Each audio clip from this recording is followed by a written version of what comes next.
Alrighty, the next thing we're getting into is the DM question of the week. Yeah, DM question. And the question is, how do you help a shy player out? You know, we always in that group you got that shy person, maybe trying it, or they're just naturally shy. Yeah, and there's a distinction here between a shy player who is someone who wants to contribute and roleplay more, but just isn't comfortable or just is shy in general, versus, I guess you could say, a quiet player who is very engaged and may roleplay every now and then, but just they may take notes, they may do whatever. They're the type of player that isn't trying to be in the spotlight, and those people you can leave alone.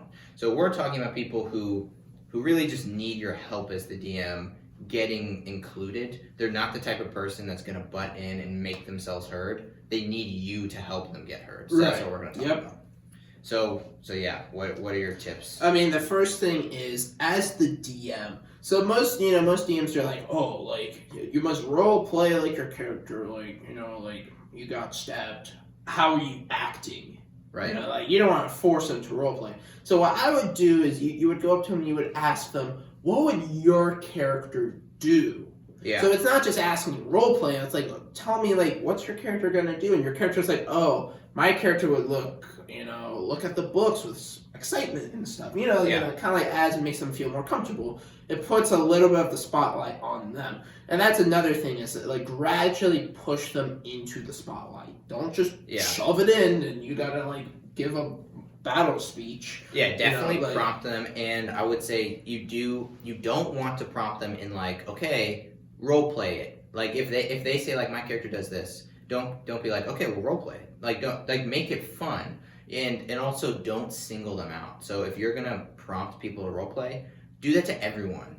Every now and then be okay, you Jerry, what do you do? And they may not be shy at all. And then if you do that to everyone, when you do it to the shy person, other people had already done it. They know what to do. They know what to expect, and be fun about it. Say it okay, the big guy just knocked you down, and he's telling, and you have last words or something. I don't know, anything, and be okay, what do you do? And make it fun. Make it do whatever you want, and no matter what they say, be positive. Don't say well, give us a little more. Don't say that. Just be okay, nice, and then really get back into it. So I agree with that tip. Okay, I can give another one. So another thing that this is probably not the problem, but it could be. And so you just want to make sure that their character is fleshed out, because role playing can just be difficult if you don't even know who you're role playing. Your character. Yeah. It's I'll role play, but as what? And it's so just make sure that they have their character fleshed out. Do they have a basic backstory, their basic traits? Is this character a loud character, or are they a smart character? If they don't know those things, they can't roleplay them. So that's the basic answer there. Anything to say on that point? I mean, that's really true. You shouldn't, if someone says, oh, I'll just make a random character, don't be whoa. Look, man, you're going to be playing as this person for a while, so, be at least someone that you like, instead of someone you hate. I mean, they can be a random character as long as they know the character. But with random characters, they're not always random. If someone doesn't like something with their character, they will probably change it. You know what I mean? But the way I would say to get people, if they haven't fleshed out their background, and you don't want to be you don't want to get that, you don't want to be do this, is you would just ask them questions as if you need it for your next session. So after a session's over, text them at some point or whatever, or talk to them and be so I'm figuring out the plot for next session. I just have a few questions for your character, and then text them. And they may not know the answers, but just say oh, well, if you don't know the answer, just think of one real quick and tell me. And that will make them come up with a backstory, even if they don't. If they just don't take that initiative. Right. They probably should. But yeah, if you're a shy character, or a shy player, you just take the initiative and make a backstory. It will help. Yeah. But that's probably not the problem. The problem is they probably have a character, and they probably are just having trouble talking about it because they are shy. And so the biggest thing I think there is to help them is to role play as much or more so as you want them to role play, because when shy people are not wanting to be vulnerable in that role play situation. So when you go out on a limb and say, I'm going to be crazy and role play, and I'm going to make myself look, bad or funny, or like I'm going to risk embarrassment, and then everything turns out great, because of course it's going to turn out great. No one really is going to judge you too. Yeah. So just have that in the back of your mind. Everyone here is going to have fun. No one's going to be judging you. Even if they do, there's something wrong with them, and you shouldn't really. Yeah, that's not your fault. Weird. Yeah.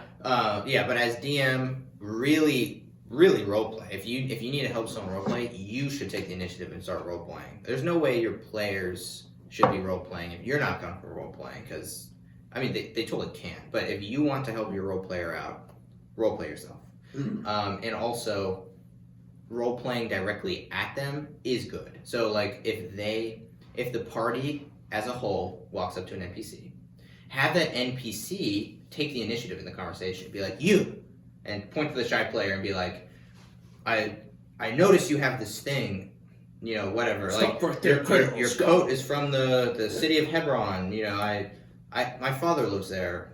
Have you heard of him? He's a counselor. And, random events that puts the spotlight on your character. Exactly. The best is when it's the guard and you walk in, you're like, stop right there, criminal scum. You would violate the law. Yeah, and maybe at first don't make it stressful if they are really shy. Don't be like, this is very important, and if you mess this up, you're everyone's dead. So maybe just make it fun, and when they respond, here's another one. When they respond, compliment them on good role playing, and as a fellow player, you can do that. Give them inspiration, and also reward them in subtle ways. Now this is okay.